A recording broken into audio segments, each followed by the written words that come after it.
Welcome back to the Horror Shack. Have you ever found yourself in a place so quiet, so still, that it feels like even time has stopped to watch you? That's how it felt the first night I moved into that lighthouse. Tonight, we'll explore a true story that will keep you on the edge of your seat.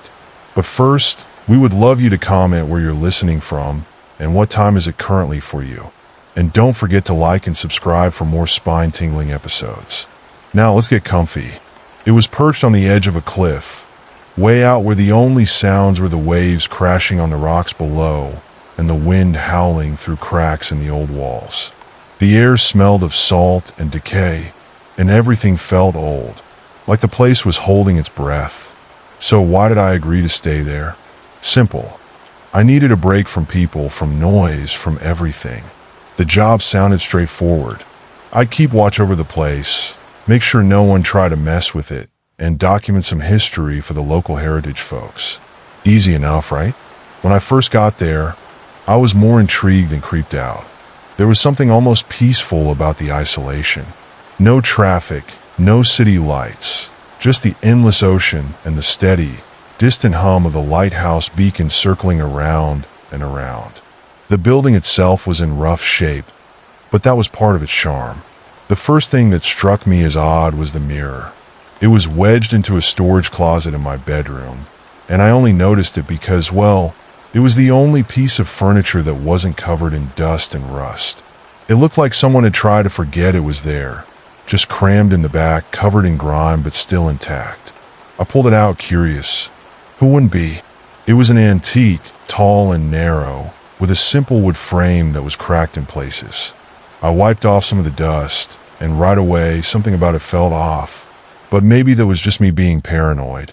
Anyway, I figured it'd add some charm to the room, so I leaned it against the wall across from my bed.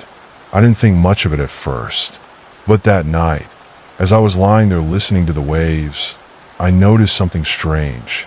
My reflection in the mirror, it looked delayed, like when I'd shift, it took an extra second for the image to catch up. I remember staring at it, trying to convince myself it was just the low light, the storm outside, or maybe the fact that I was bone tired from the move. But the next night, it got weirder. Every time I walked past that mirror, I'd catch something off, not just a delay this time. It felt like my reflection was looking back at me, really looking, as if it had a life of its own, and there was something in its eyes. It's hard to explain, but do you know that feeling when someone's staring at you but you can't quite see them? Like this quiet, nagging pressure in the back of your mind? That's how it felt every time I looked at the damn thing. And the weirdest part? I started noticing that the reflection wasn't doing what I was. I'd be standing there, still as stone, and my reflection, it would twitch. Not much, just little movements, like a finger shifting or an eye blinking a little too slowly. I tried brushing it off, laughing at myself for being so paranoid. After all, I was alone, out in this godforsaken lighthouse with nothing but my own thoughts. But the more I watched, the stranger it got.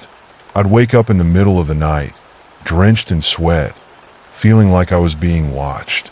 And when I'd look over at the mirror, there it was, my own reflection, staring back at me in the darkness, eyes glinting with something I can't even describe. Something that felt wrong. I thought I was just tired at first. You know how your mind can mess with you when you're exhausted. I've been settling in, unpacking, trying to figure out how everything worked in this old place. So, I kept telling myself it was all in my head. But then it started happening even during the day. I'd be going about my business, maybe just walking down the hallway or making a cup of coffee, and something would catch my eye in the mirror. Like, out of the corner of my vision, I'd see my reflection moving just slightly out of sync. I'd stop, turn to look straight at it, and stare. For a moment, it'd look normal, like a regular reflection, but if I stayed there long enough, I'd see it again. It was subtle at first, a delayed blink, a tiny twitch in my reflection's fingers that didn't match mine. And each time I saw it, I'd get this feeling, this cold, creeping dread, like I was being sized up by something that knew me all too well, something that was just waiting for the right moment to. I don't even know. Do you ever get that feeling like something's lurking just beyond what you can see? After a while, it got to the point where I started avoiding the mirror altogether. I'd look away whenever I passed it, pretending I didn't see it there in the corner of the room, silently watching. But even then, it was like I could feel its gaze, the weight of its eyes on my back, tracking my every move. And then came the night when things went from strange to downright terrifying. There was a storm that evening, one of those brutal coastal storms that shakes the whole building. The waves were crashing so hard against the cliffs that I could feel the vibrations underfoot. Thunder echoed off the stone walls, and lightning flashed in through the cracks, casting long, twisted shadows across the room. It was impossible to sleep, so I stayed up, listening to the wind howl and the rain pound against the old glass windows. Eventually, the storm died down to a steady drizzle, and I must have drifted off without realizing it. But something woke me up, a noise, or maybe just a feeling. I opened my eyes, and immediately I could tell something was wrong. The room felt different, heavy, like the air itself was pressing down on me. I turned my head toward the mirror, even though I didn't want to, even though every instinct was screaming at me not to look. But I did, and there it was, my reflection, standing there in the dark, looking straight at me with this expression that wasn't mine. It was like looking into the eyes of a stranger who hated me, who wanted something from me that I couldn't give. I remember lying there, frozen, unable to look away. My reflection just stared back, unblinking, with this cold, calculating look on its face. And then, slowly, it raised its hand. I didn't move, didn't breathe. But in the mirror, I saw myself reach up, fingers curling, the hand rising higher and higher until it touched the glass. And as it did, I felt this ice-cold pressure on my own hand, like the reflection was reaching out to me, trying to pull me in. I jerked back, heart pounding, and the reflection dropped its hand, its face shifting back to that blank, empty expression. I scrambled out of bed, my legs weak, stumbling toward the door. I needed to get out of that room, to put as much distance between myself and that mirror as I could. But as I reached the door, I glanced back, just for a second, and that's when I saw it, my reflection, still watching, still moving, even though I'd already turned away. I ran down the spiral staircase, the damp stone steps slick under my feet, and didn't stop until I was outside, the cold rain soaking through my clothes. I stood there for what felt like hours, just staring back up at the window of my room, half expecting to see something looking down at me. But the window stayed dark, empty. I don't know how long I stood there, just listening to the rain and the waves crashing below. But eventually, I forced myself to go back inside. I knew I couldn't stay out there all night, and honestly, I wasn't sure I was safe out in the open either. So I went back in, climbed the stairs, and hesitated outside my bedroom door. The air felt thick, stale, like the room itself was waiting for me. I pushed the door open, heart pounding, and forced myself to look at the mirror. My reflection was normal again. No strange movements, no delay. Just my own tired, shaken face looking back at me. I thought maybe I'd imagined it all, that the storm and the isolation had just gotten to me. But as I climbed back into bed, I couldn't shake the feeling that something wasn't right. Like something was lurking, waiting. The next few days, I tried to keep busy. I'd do anything to avoid that room, finding odd tasks to keep myself occupied around the lighthouse. Cleaning, organizing old documents, even going outside to clear debris off the cliffs. Anything that kept me away from that mirror. But no matter how hard I tried to ignore it, I could feel it there, like this heavy, silent presence that was growing stronger every day. And then, one evening, it happened again. I'd barely glanced at the mirror, just for a split second, but I saw it. The reflection, standing there with that same cold, twisted look. This time, though, it didn't just mimic me. It started moving toward the edge of the glass, stepping closer, like it was testing the boundaries, trying to push through. I could barely breathe as I watched, my mind racing. I knew I needed to do something to get rid of that mirror, to break it, throw it out, anything to be free of that horrible reflection. But before I could even move, the reflection stopped. It tilted its head, watching me, and then it smiled, and then it mouthed something, a single word that I could just barely make out. Soon, I felt my blood run cold, and I backed away, stumbling toward the door. I didn't care about anything else at that moment. I just needed to get out of there.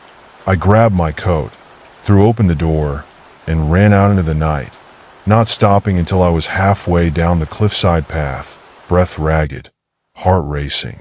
I stayed down by the shore for hours, huddled against the rocks, watching the lighthouse looming over me, the faint glow of the beacon casting long shadows across the cliff. I knew I couldn't stay out there forever, but going back inside, I just couldn't do it. When I finally worked up the nerve to go back, the lighthouse was silent still. I crept up the stairs step by step, listening for any sound, any movement. When I reached my room, I found it empty, the mirror untouched. But as I turned to leave, I felt something shift in the air behind me. The silence in the room was heavy, like a weight pressing down on me, making it hard to breathe. I kept my back to the mirror, unwilling to look at it again, to risk seeing whatever or whoever was inside it. But I couldn't shake the feeling that something was watching me, studying every twitch, every tremble. I felt my skin prickle, like the temperature had dropped 10 degrees in just a few seconds. I tried to convince myself to turn around, to prove to myself it was all in my head. Maybe it was a trick of the light, a product of being alone for so long in a place like this. After all, anyone could start seeing things in a setting like this one. But then, as I took a deep breath, I heard it, a faint, almost imperceptible whisper. Just the softest sound, like a breeze slipping through a crack in the window.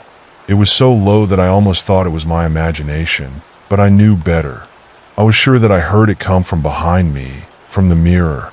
I whipped around, heart pounding, eyes wide. My reflection was there, standing as still as ever. But somehow, it seemed closer, like it had shifted a few inches toward the glass without me realizing it. I stared at it, daring it to move, to blink, to do anything that might reveal what it really was. But it just stood there, looking at me with an expression that was almost amused, like it was waiting for me to break. I backed up slowly, not daring to turn away. My hands were shaking, and I reached blindly behind me until I found the edge of the dresser, gripping it like it was the only thing keeping me grounded. And then, in a moment that still makes my skin crawl to think about, my reflection raised its hand and waved. It was a slow, mocking gesture, and it didn't just stop there. After waving, it held its hand up in front of its mouth and laughed, silently. I stumbled back, my body slamming into the wall behind me. My reflection's face returned to an expression of cold indifference, but its eyes, they still held that twisted glint, like it was reveling in my terror. I wanted to scream, but I was frozen. I felt trapped, cornered by my own reflection, unable to look away, but terrified of what might happen if I stayed any longer. The fear was so intense, so consuming, that I did something I'm still ashamed to admit. I ran. I bolted out of the room, down the narrow hallway, and out the front door without even bothering to grab a jacket. The wind outside was sharp and biting, but I didn't care. I just needed to put as much distance as possible between me and that mirror. I went down to the beach, trying to get my thoughts together, trying to convince myself I wasn't losing my mind.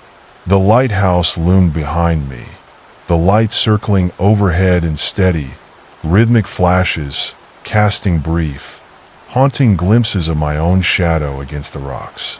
The waves crashed in the distance, and I could hear the faint calls of seabirds in the darkness. But none of it felt real.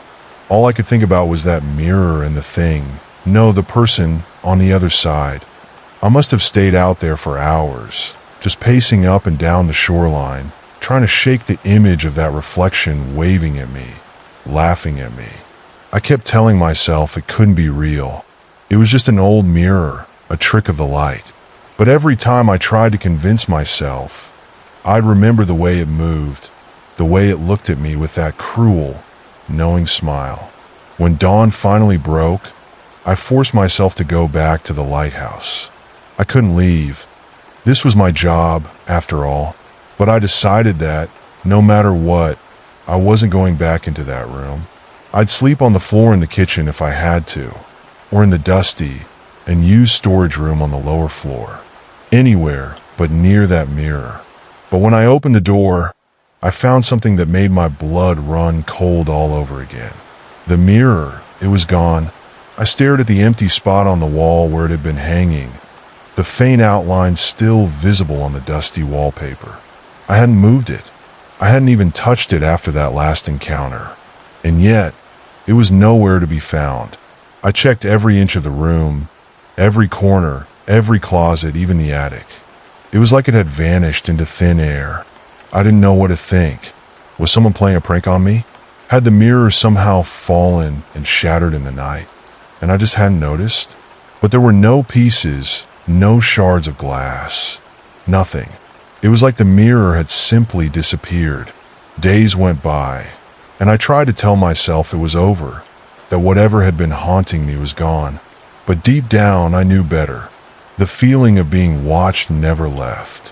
In fact, it grew stronger, like the air in the lighthouse was thick with a presence I couldn't see, something just waiting for the right moment to make itself known. One night, about a week after the mirror vanished, I was lying on a makeshift bed I'd set up in the kitchen, staring at the ceiling and trying to fall asleep. The storm outside was picking up again, and the wind howled through the cracks in the old stone walls. I'd almost drifted off when I heard a sound that made my skin prickle with dread. A faint, almost imperceptible tapping, coming from the other side of the room. I sat up slowly, my heart pounding. The kitchen was pitch dark, the only light coming from the occasional flash of lightning through the small, grimy window. I strained my ears, hoping I'd imagined it. But then it came again, a soft, rhythmic tapping, like someone gently knocking on glass. I froze, my eyes scanning the room, searching for the source of the sound. It was coming from the cupboard, the one I'd found buried under a pile of old linens and broken furniture when I'd first moved in. I hadn't touched it since. It was rusted shut, barely hanging onto its hinges, and I'd figured there was nothing of interest inside. But now, as the tapping continued, I realized with a sickening sense of dread that the cupboard was exactly where the mirror had been stored when I first found it. In the tapping, it sounded exactly like the way my reflection had tapped against the glass that night, taunting me from the other side. I wanted to run, to get as far away from that sound as possible, but some twisted part of me, some perverse curiosity, wouldn't let me. I needed to know what was behind that door. So, against every instinct, I stood up and walked toward the cupboard, my hands trembling as I reached for the handle. The tapping stopped as soon as my fingers touched the door. The silence was thick, suffocating, and I felt the hairs on the back of my neck stand up. Slowly, I pulled the door open, bracing myself for what I might find. The cupboard was empty, completely empty, except for one thing, a shard of glass, lying at the very back, covered in dust. I picked it up, my hands shaking, and brought it up to the light. It was a piece of the mirror, the same one that had been hanging in my room. As I stared at it, something strange happened. The glass began to fog up, like someone was breathing on the other side. And then, slowly, words began to appear, written in the condensation. 3 simple words, "I'm still here." I dropped the shard, stumbling back, my heart racing. The shard hit the ground with a soft clink, but I didn't stop to pick it up. I backed away, my eyes fixed on the dark cupboard, half expecting something to crawl out, to drag me back to wherever that mirror had come from. Since that night, I've kept a wide berth around anything remotely reflective. I don't look in mirrors, don't even glance at windows after dark. I know it sounds paranoid, but after everything that happened, I can't shake the feeling that it's still out there, watching, waiting. And sometimes, when I'm alone, I still hear it. The faintest, softest tap, tap, tap, echoing from the shadows, as if reminding me that it hasn't forgotten, that it's just biding its time. The tapping was relentless. At first, I thought it might fade with time, that whatever connection existed between the lighthouse, the mirror, and it would weaken, would break if I kept my distance. But each night, just as I drifted off, that sound would seep through the walls, as if the very stone of the lighthouse had absorbed it, like it was a heartbeat of something deep, dark, and ancient. Sometimes it was gentle, like a finger tracing the glass, but other times it was insistent, almost desperate, each tap vibrating through the floorboards, reaching up like invisible hands, pulling me from sleep.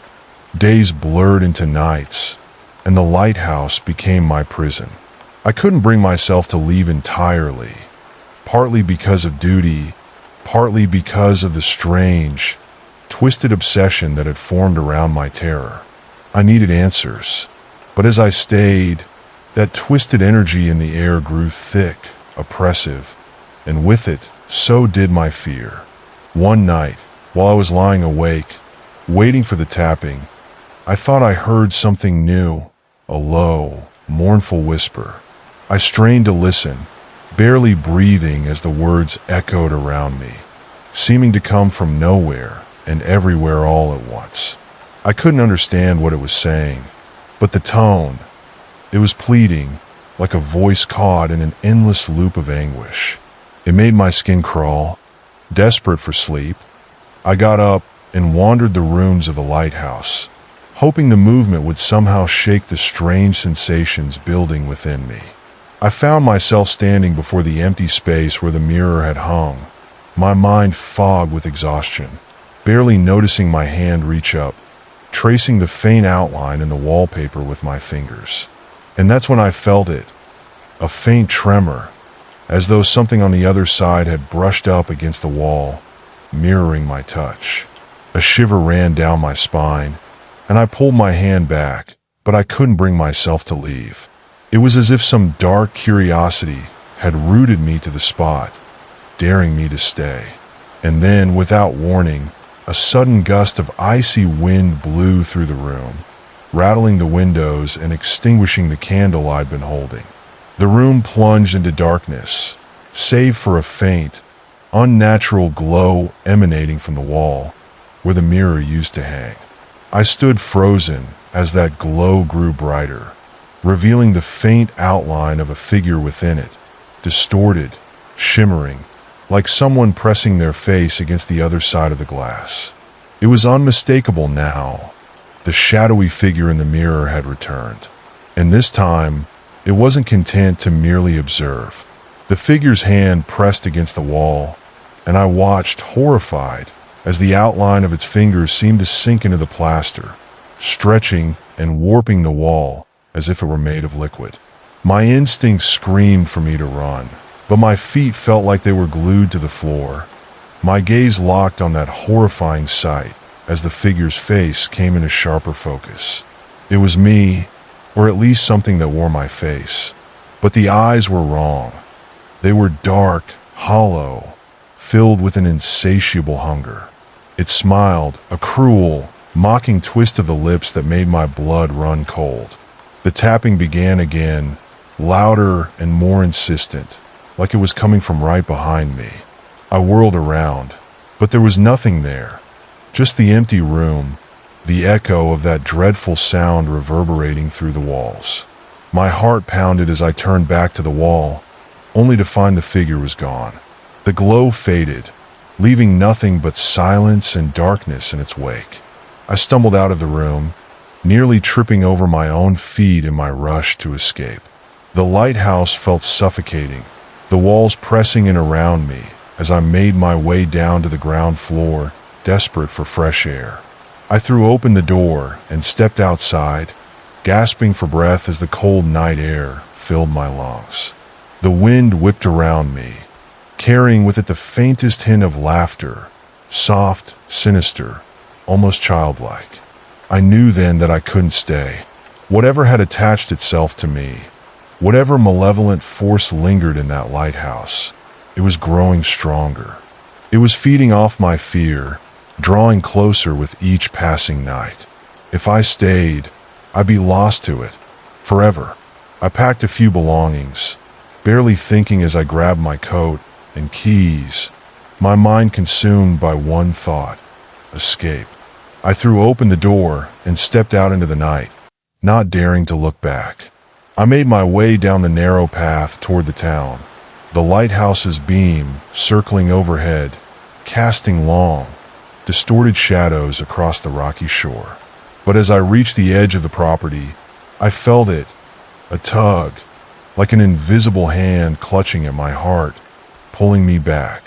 I tried to shake it off, to keep walking, but my feet slowed, my steps faltering as an overwhelming urge to turn around washed over me. Against my better judgment, I glanced back. The lighthouse loomed behind me, its solitary light cutting through the darkness. And in one of the windows, high above, I saw it, a face, pale and expressionless, staring down at me with those empty, hollow eyes. My own face, twisted into a look of pure hatred.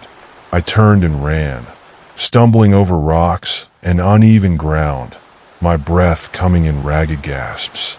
I could still feel its gaze on me, burning into my back as I fled, the faint echoes of laughter following me down the path. I didn't stop until I reached the edge of town, where the streetlights finally broke the darkness and the familiar sounds of life washed over me, grounding me, reminding me that I was still here, still safe. But even now, as I sit here writing this, I can't shake the feeling that it's not over. The lighthouse is miles away, hidden beyond the cliffs, but I can still feel its presence, like a shadow lurking at the edges of my mind. I know that if I close my eyes, if I let my guard down for even a moment, I'll hear it again, that dreadful, mocking tap, tap, tap, echoing from the darkness, reminding me that it's still waiting. I tried to settle back into my life after that night, convincing myself that maybe it had just been the exhaustion, the isolation, or even my imagination running wild in the dark. But no matter how hard I tried, I couldn't erase the image of that face. My face, distorted and staring at me from the lighthouse window. I couldn't shake the feeling that something had followed me, like a dark presence clinging to me, lingering in my thoughts. In the weeks that followed, strange things began happening around my apartment. At first, it was subtle. I'd come home to find things out of place. My keys on the kitchen counter instead of the hall table, a light on that I could have sworn I turned off. Small, forgettable details. But then, the tapping started. It was faint at first, almost imperceptible, a quiet tap, tap, tap that I could easily ignore. But each night, it grew louder, more insistent, until it felt like it was coming from right outside my bedroom door. One night, as I lay awake, I heard it again, louder than ever. My heart pounded as I sat up, straining to hear. It was coming from the hallway, right outside my door. Tap, tap, tap. I tried to tell myself it was just the pipes or the creaking of the old building, but deep down, I knew better. There was a rhythm to it, a deliberate, mocking rhythm that sent chills down my spine. I didn't sleep that night. The tapping continued until the early hours of the morning, only fading as the first light of dawn seeped through my window. I lay there, wide-eyed and tense, my mind racing as I tried to make sense of it. But there was no logic, no rational explanation that could account for what was happening. All I knew was that I was being haunted, not by a ghost or some ancient spirit, but by something that looked exactly like me. As the days went on, the disturbances grew worse. Shadows flickered in the corners of my vision, just barely there before vanishing. I'd catch glimpses of myself in mirrors or windows, only to see a twisted, mocking expression staring back at me. And the tapping, it was relentless, following me from room to room, growing louder and more insistent with each passing night. Desperate for answers, I reached out to anyone who might know something, old colleagues, paranormal experts, even a few local historians who specialize in the history of the lighthouse. But everyone I spoke to had the same response. It was just a story, a legend with no basis in reality. No one could explain the strange events I was experiencing, and most of them simply chalked it up to stress or an overactive imagination. Then, one evening, as I was researching online, I stumbled upon an old forum thread about haunted objects. The people there talked about mirrors, how they could act as portals or conduits for spirits and energies, trapping them inside and allowing them to observe the living world. It was a theory, and maybe a ridiculous one, but it was the first thing that made any sense. I decided to go back to the lighthouse. Returning was the last thing I wanted to do, but I couldn't go on living in fear, haunted by whatever had attached itself to me. I had to confront it, to face whatever was lurking behind that mirror and break whatever bond it had formed with me. Armed with nothing more than a flashlight and a handful of salt, an old superstition I'd read about online, I made my way up the narrow path to the lighthouse, my heart pounding with each step. The lighthouse stood silent and imposing, its dark silhouette outlined against the cloudy night sky. The air was heavy, filled with the scent of salt and decay, and the wind whipped around me, carrying with it that faint, mocking laughter that I had come to dread. I gripped the flashlight tighter, forcing myself forward, each step bringing me closer to whatever horror awaited inside. The door creaked open, and I stepped inside, my flashlight casting eerie shadows across the peeling walls and rusted fixtures. The silence was suffocating, broken only by the occasional drip of water echoing through the empty halls. I made my way up the spiral staircase, each step echoing around me, until I reached the room where I had first found the mirror. The room was empty now, just as I had left it, but the atmosphere was thick with an oppressive energy, as if the very walls were watching me. My flashlight flickered, and for a brief moment, I thought I saw something moving in the shadows, a faint, distorted figure, watching me with those hollow, dark eyes.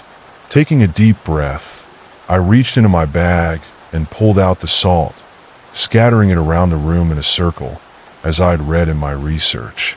It felt silly, like some sort of child's ritual, but I was willing to try anything at that point.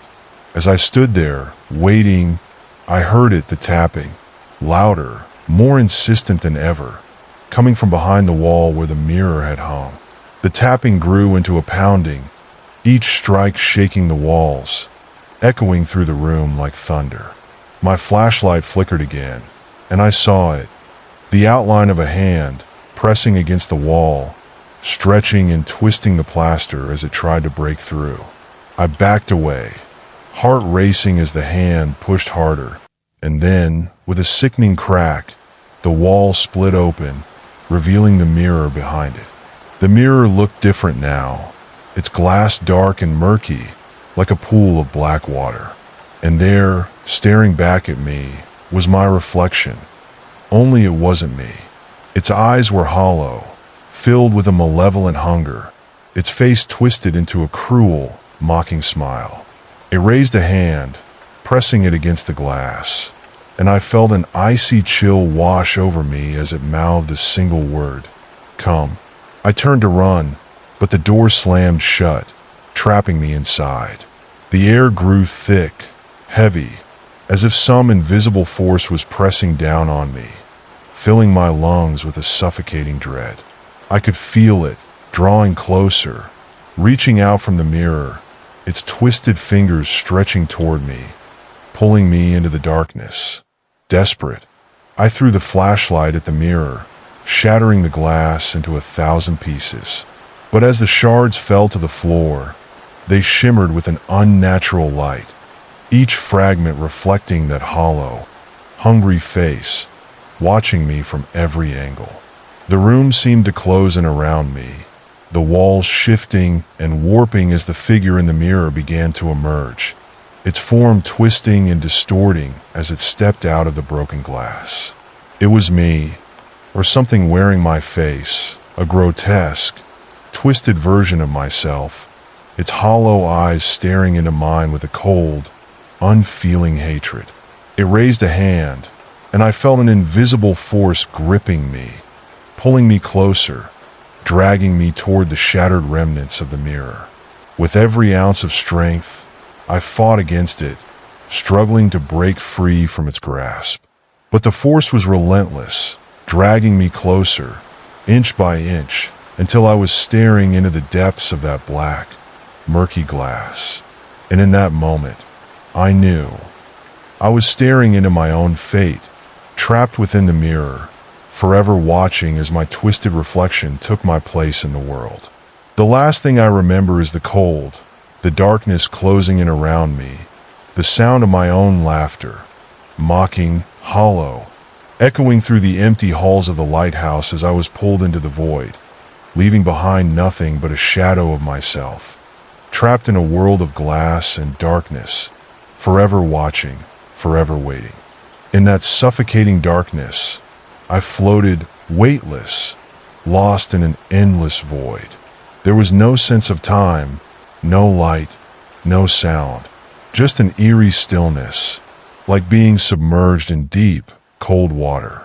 The only thing I could feel was a strange, tingling numbness creeping through me, dulling everything until even my own thoughts felt distant, like they were slipping away. The longer I drifted, the harder it became to remember anything at all. My name, my past, even the terrifying events that had led me here. They were all fading, vanishing like wisps of smoke. But then, something changed. A flicker of light appeared, faint and ghostly, barely visible against the surrounding darkness. As I stared at it, the light grew brighter, slowly resolving into an image. It was my apartment. I could see it clearly, as if I were standing in my own living room, looking through my own eyes. But I knew I wasn't there. I was somewhere else, watching, trapped in that cold, inky void.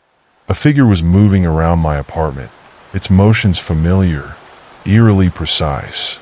I realized with a jolt of horror that it was me, or rather, it was the thing that had taken my place, the twisted reflection from the mirror. It was walking through my life, using my face, my voice, my gestures, seamlessly pretending to be me, and no one could see the truth. I was invisible, helpless to warn anyone, to scream or shout, to do anything but watch. Days passed in that limbo, each one bleeding into the next as I watched my life unfold without me. The thing wearing my face went about its routine with chilling perfection. It spoke with my friends, laughed with my laugh, went to my job, even mirrored my private habits. But there were cracks in its performance, small details that only I would notice. It lingered too long in front of mirrors, staring into its own reflection with a hungry, predatory gleam. It spoke in a tone just a little too cold, a little too calculated. And late at night, when it was alone, it would whisper strange words to itself in a language I didn't recognize, words that seemed to hang in the air, vibrating with a dark energy. One night, as I watched it moving through my apartment, I noticed something strange. The mirror, the one I had shattered in the lighthouse, was there, whole again, hanging on the wall in my bedroom. The sight of it filled me with dread, and I felt a deep, gnawing fear settle over me. It had followed me, or rather, it had followed it, and I sensed that the mirror was more than just an object. It was a gateway, a doorway between our worlds, linking me to that twisted version of myself. The next night, I found myself able to move, if only slightly. With tremendous effort, I pressed my hand against the darkness surrounding me. The barrier was cold, thick, like glass, and as I pushed, it resisted. But I could feel it. My hand pressed against something real, something that separated me from the world I could see. With every ounce of strength, I focused, pushing harder, feeling the pressure building as I strained against the invisible wall. And then a crack. A hairline fracture splintered across the darkness, sending a shock wave through the void. The crack widened, spreading like a spider web, and for the first time, I felt a sliver of hope. If I could just break through, I could escape. I could reclaim my life, banish the thing that had stolen it from me. The days blurred together as I struggled, pushing against the barrier again and again, each attempt leaving me weaker, more drained. But I was relentless, driven by a desperation that went beyond fear. Slowly, the cracks multiplied, splintering into a complex web of fractures that spread across the void. I was close. I could feel it. Finally, one night, as the twisted version of me lay sleeping, I felt the barrier give way. With a shuddering crash, it shattered, and I was thrown forward, hurled through the darkness and into blinding light. I gasped, disoriented, as I found myself standing in my own bedroom, the familiar sights and sounds overwhelming my senses. But something was wrong. The room was cold, colder than it should have been, and a heavy silence hung in the air. I turned, and there it was, lying in my bed, my doppelganger, the twisted reflection that had taken my place. Its eyes snapped open, locking onto mine with a look of pure, seething hatred. For a moment, we stared at each other, frozen in a silent standoff. Then, with a slow, deliberate movement, it rose from the bed, standing to face me. Its face contorted into a mocking smile, and I realized with horror that it wasn't afraid. It was waiting for me. "What do you want?" I whispered, my voice trembling. It tilted its head, eyes gleaming with malice. "You invited me," it said, its voice a perfect echo of my own, but hollow, twisted. "I only came because you called." The words sent a chill down my spine as I remembered that night at the lighthouse, how I'd been drawn to the mirror, how I'd felt a strange, inexplicable pull to see my own reflection. I had opened the door. I had invited it into my life. "No," I said, shaking my head. "This isn't your place. This isn't your life." The thing smirked, taking a step closer. "But it is now, and I'm not going back." Desperate, I glanced around the room, searching for anything I could use to fight it, to banish it. My eyes landed on the mirror, now hanging on the wall behind it, and I realized what I had to do. I had to trap it, force it back into the mirror where it had come from. I lunged for the mirror, but it was faster. With inhuman speed, it grabbed my arm, twisting it painfully behind my back, forcing me to look into its eyes. I felt a cold, suffocating energy wash over me, filling me with a despair so deep it felt like I was drowning. "Do you know what it's like?" it whispered, its voice dripping with malice. "To be trapped in the darkness, watching you live, while I am nothing but a shadow." I won't go back. Summoning the last of my strength, I wrenched myself free, stumbling toward the mirror. With a fierce determination, I grabbed it from the wall, holding it up like a shield between us. Its eyes widened, a flicker of fear crossing its face for the first time.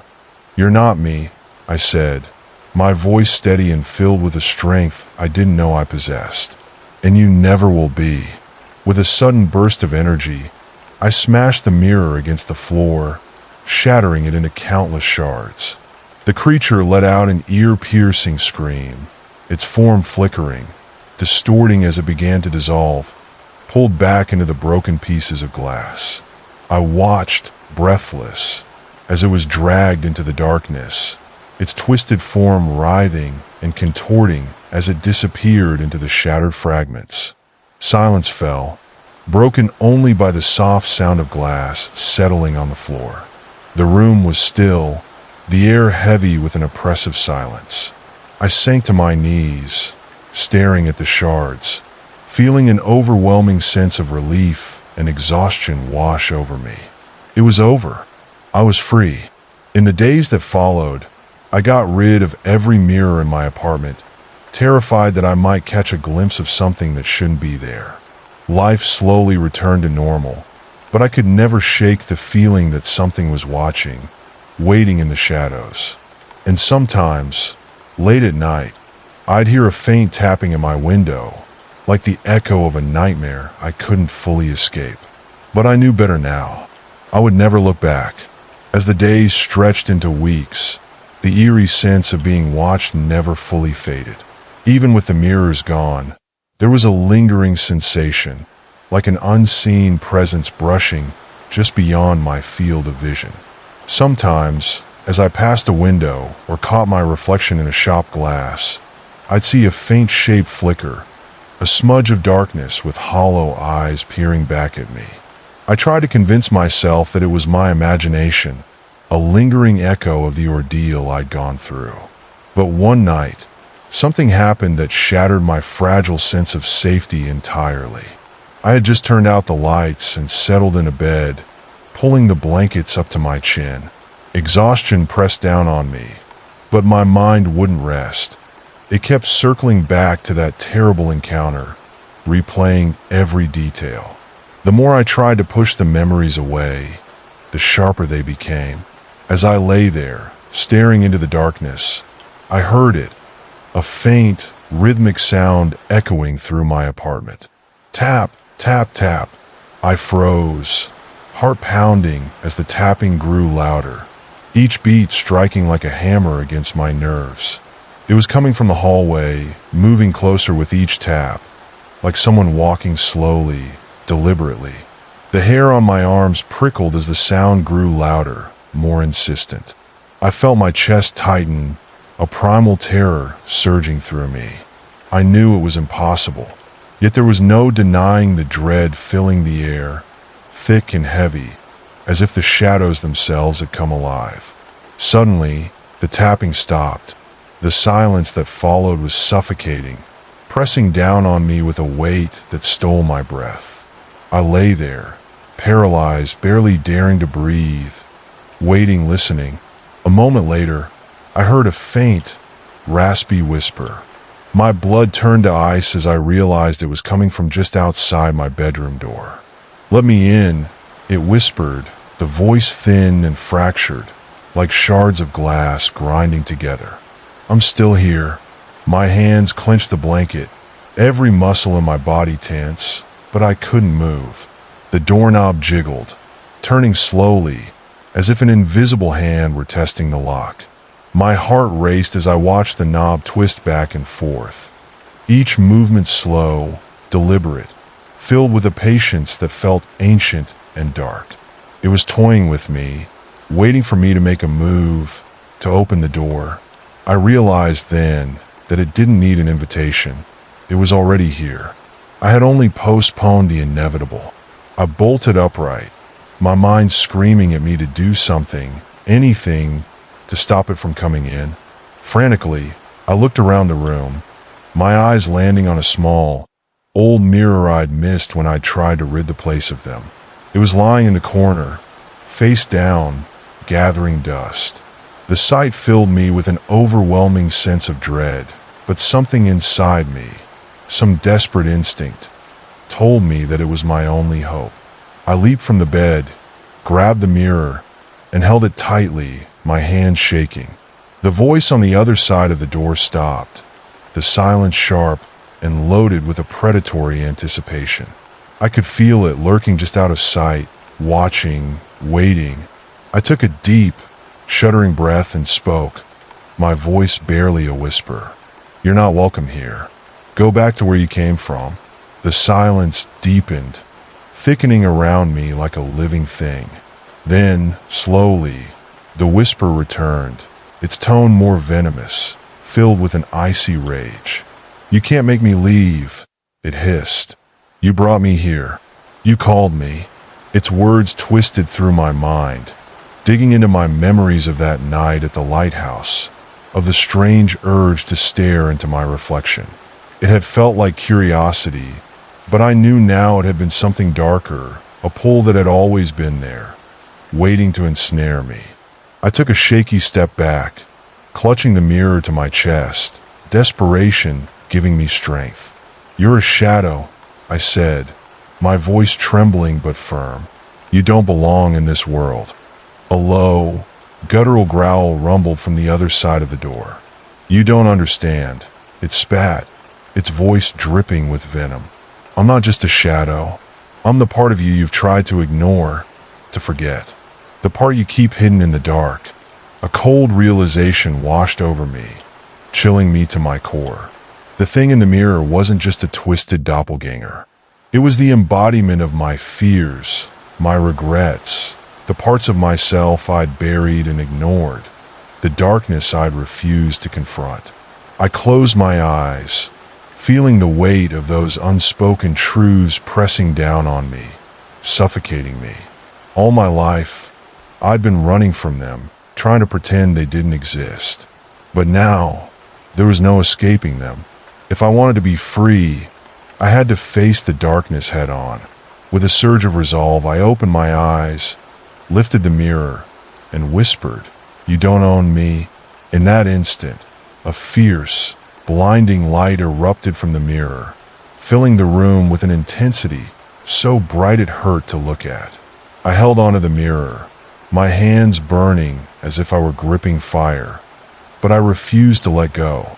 The light grew brighter, sharper, until it felt like it was slicing through the darkness, cutting away the shadows that had plagued me. The creature let out a blood-curdling scream, a sound so filled with rage and agony it rattled the walls. I watched as its form flickered, distorted, beginning to meld into the light, its shape unraveling like smoke caught in a fierce wind. It clawed at the air, its fingers stretching toward me in a desperate, futile attempt to hold on. "No," it shrieked, its voice dissolving into a guttural wail. "You can't make me leave. I am you." With one final burst of strength, I pressed the mirror closer, focusing all my will, all my strength, on banishing it once and for all. The creature let out one last scream, a sound so filled with hatred and despair it seemed to shake the very foundations of reality. Then, with a sudden, explosive burst, it shattered, fragments of its twisted form scattering into the light, dissolving into nothingness. The light faded, leaving me alone in the silence, clutching the now cold mirror, my breath coming in shallow, ragged gasps. I sank to the floor, feeling a profound sense of relief and exhaustion wash over me. It was gone. The shadow was finally gone. In the days that followed, the sensation of being watched slowly faded, replaced by a strange, peaceful stillness. I felt lighter, freer, as if a weight I hadn't realized I was carrying had been lifted. But even as I moved on, a small part of me knew the darkness was still out there, lurking, waiting. And every now and then, when I passed by a reflective surface, I'd catch a glimpse of something, a shadow, a flicker of movement just beyond my vision, a reminder that some things could never truly be banished. But I had faced it, confronted it, and for the first time, I felt at peace with the shadows within. In the weeks following that terrifying confrontation, life returned to something close to normal. I tried to forget the feeling of that creature's presence, the whispering at my door, the unnerving shadows, the twisted doppelganger. I stopped avoiding mirrors as best I could, though I was hyper-aware of every reflection, every flicker of movement. I told myself it was over. I had confronted the darkness and won. I had banished whatever horror had crept through the veil that night in the lighthouse. Yet unease lingered, as if the air itself was carrying some dark residue of that encounter. I began hearing faint tapping noises at odd hours, mostly at night, coming from the walls, the ceiling, even beneath the floorboards. I tried to brush it off as the old apartment settling, but each night, as I lay in bed, the sounds grew louder, closer, almost rhythmic, like a heartbeat in the walls. One night while brushing my teeth, I noticed something strange in the bathroom mirror. At first, it was subtle, a fleeting shadow behind me, too quick to fully register. I whipped around, heart pounding, but there was nothing there. When I looked back at the mirror, the shadow was gone. I took a steadying breath, staring into my own eyes, trying to ground myself. But then, just as I was about to turn away, I saw it again. A smudge, a faint outline of a figure in the corner of the mirror, dark and featureless. It was unmistakably the same shape as the creature I'd thought I had banished. I told myself it was impossible, that I was only seeing remnants of my own fear. But as I studied the smudge, it didn't disappear. It seemed to pulse, growing darker, more defined. I quickly wiped the mirror with my sleeve, thinking it might just be dirt or grime, but the smudge remained. Panic clawed at me, and I backed out of the bathroom, shutting the door hard. I stayed away from mirrors that night, refusing to look into any reflective surface, telling myself it was my mind playing tricks on me. But the next morning, the smudge was still there, and the more I looked, the clearer it became.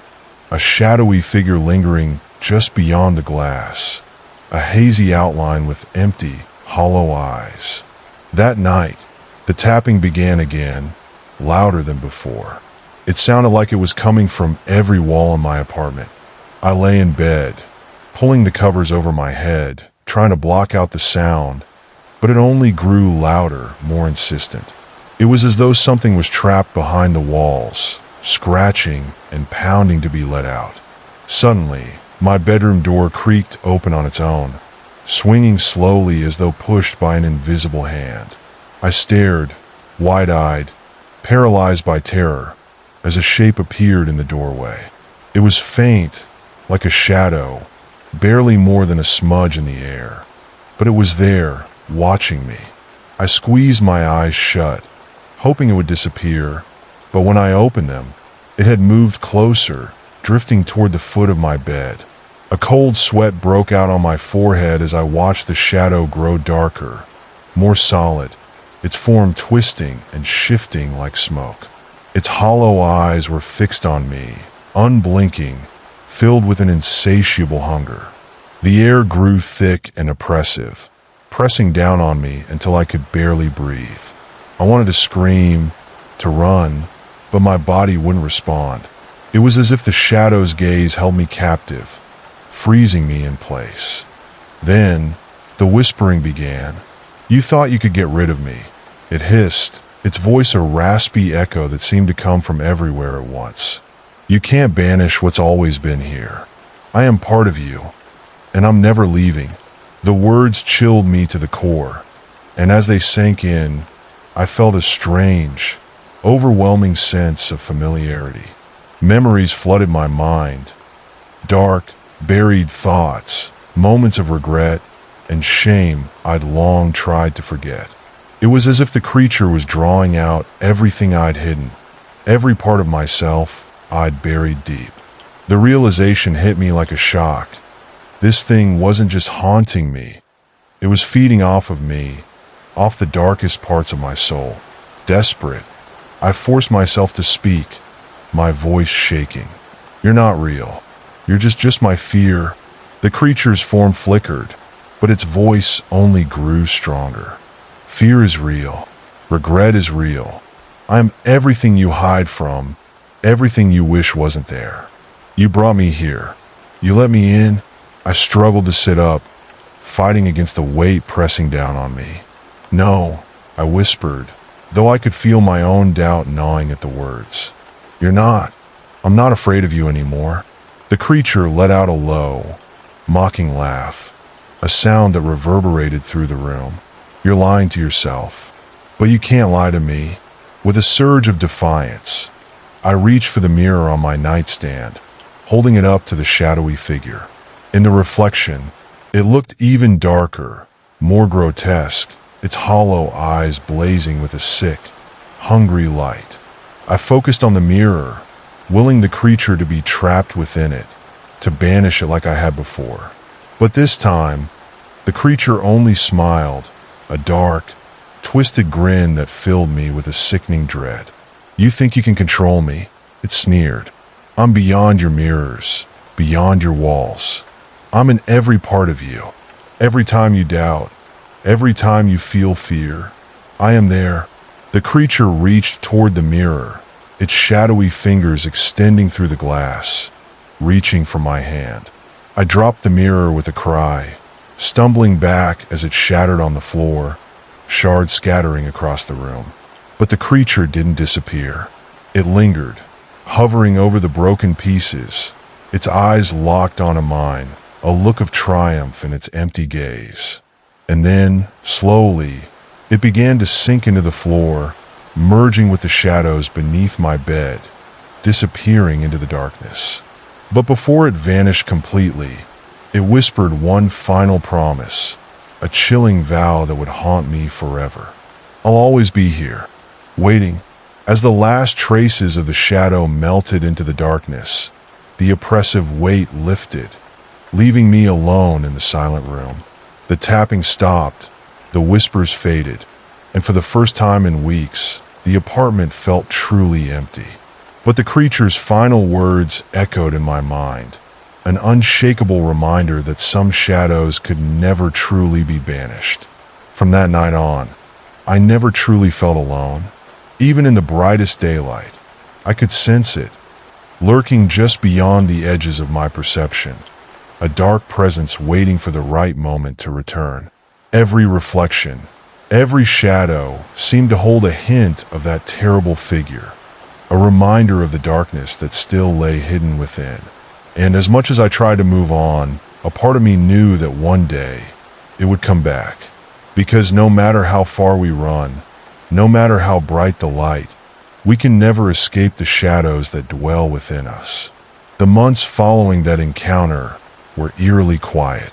It felt like the shadow had truly gone, retreating into the corners of my mind where fear and darkness lingered, waiting to return when the time was right. I tried to convince myself that I had outgrown the nightmare, that it had been a product of my stress, a manifestation of all the unresolved guilt and trauma I'd buried for years. I began to rebuild my life. I took up new hobbies, started meeting friends again, and even found a new job. But as time passed, I began to notice small changes. The tapping in the walls returned, faint at first but unmistakable. It started as just an occasional sound, like a distant knock, but within weeks it grew louder, more insistent.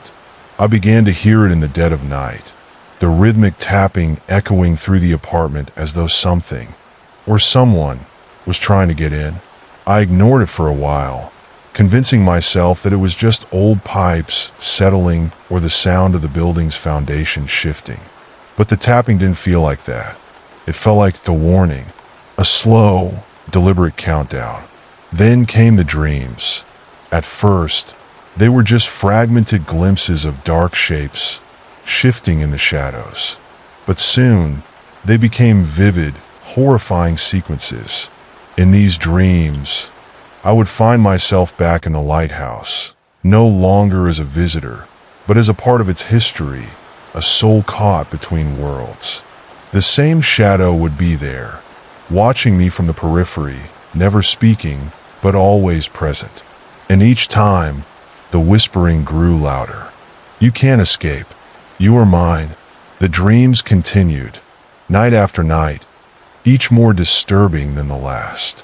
In some, I would wake up in a cold sweat, only to find that the tapping had followed me into the waking world. It was louder now, pounding, not tapping, like fists on the walls, growing desperate. One night, as I sat in my dimly lit apartment, the air heavy with an unnatural stillness. I heard something I hadn't in weeks, a whisper. Low, guttural, and familiar. You thought you could get rid of me. My heart clenched. My breath caught in my throat as I turned slowly, eyes searching the shadows of the room. Nothing. There was no one there. The apartment was empty. Yet the whisper remained, drifting in and out of my hearing, taunting me. I knew it was time. The next day, I went back to the lighthouse. I had no choice. I needed answers. It was the only place where I'd felt truly connected to whatever was haunting me, and I needed to know how to end this once and for all. I returned to the desolate coast, the lighthouse looming in the distance like a silent sentinel against the turbulent ocean. The air was thick with fog as I approached, the wind biting at my skin, but there was no comfort in the cold. This time, there were no visitors, no signs of life, just the ever-present hum of the sea. I pushed open the rusted door of the lighthouse, the familiar creak of the hinges almost comforting. As I stepped inside, the air felt heavier than it had before. The floorboards groaned underfoot, and the smell of decay was even stronger. But I didn't hesitate. I climbed the winding staircase, my hand gripping the cold metal rail as I made my way to the top. There, at the summit, I found it. The mirror. It wasn't like the ones I had seen before. This one was massive, framed in dark, weathered wood, its surface clouded with grime. But I could still see something in it, faintly, lurking just behind the glass. A figure, too tall to be human, its shape indistinct, like a shadow in the fog. It moved as I approached, but it was too fast for me to fully comprehend. As I stared into the mirror, the whispers returned, louder this time, echoing in my mind. You cannot escape. You are mine. All of you. Everything you are, everything you fear is mine. A sudden realization hit me like a wave. The mirror wasn't just a reflection. It was a portal. The shadow was not something I could banish. It was tied to me, to my soul. It had been with me all along, feeding off my fears, my regrets, my guilt. It wasn't an entity I could simply destroy. It was a part of me, a manifestation of all that I had suppressed, and it would never let go. I stepped closer to the mirror, my pulse racing, and watched as the figure in the reflection began to take form. Its face was a twisted version of mine, eyes hollow and dark, a grin too wide to be natural. I wanted to look away, but I couldn't. I was trapped in the gaze of the thing that had haunted me for so long. It's over, I whispered to myself, my voice trembling. No, the figure in the mirror replied, its voice no longer a whisper, but a loud, guttural growl. It's only just begun. And then, in a sudden movement, the figure lunged, slamming against the glass with such force that the mirror cracked, spiderwebbing from the center. I stumbled backward, falling to the floor as the glass began to shatter. The shards scattered across the room like a rain of ice. I closed my eyes, but the feeling of the creature's presence surrounded me. I could feel it crawling into my mind, its whispers becoming deafening, suffocating. It was everywhere. It was in the cracks of my thoughts, in the deepest parts of my psyche, tearing through my defenses. But then, just as quickly as it had appeared, the whispers stopped. The room fell silent. I opened my eyes, slowly, uncertain, and there it was, the shadow. But now it was not confined to the mirror. It had materialized, standing before me, its form tall and looming, its eyes empty pits of darkness. But I wasn't afraid, not anymore. A strange calmness washed over me, as if I had reached some final understanding. I had spent so long running from this creature, trying to destroy it, trying to deny it, but it was part of me. I could no longer fight it. I had to accept it.